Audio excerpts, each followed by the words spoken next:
Tầm này bắt đầu farm khó, không ra. 23 là 20.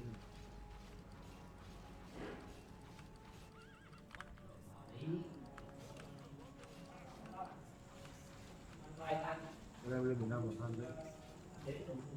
Anh có đồ quan trọng lên luôn.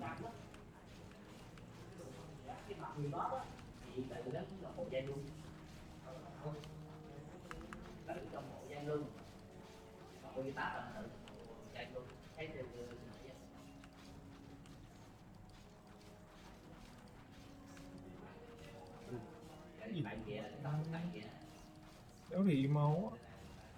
Tiền anh thiếu mỗi anh sợ rồi đúng không? Không cần đâu, không cần bơm tiền đâu. Cứ Đâu để có tiền tiền đi. bơm. Farm tí mà còn ngàn nữa mấy. Số hình như 1.000 chứ. Số mình thì Cái này thế thoải mái. Còn bơm farm đấy.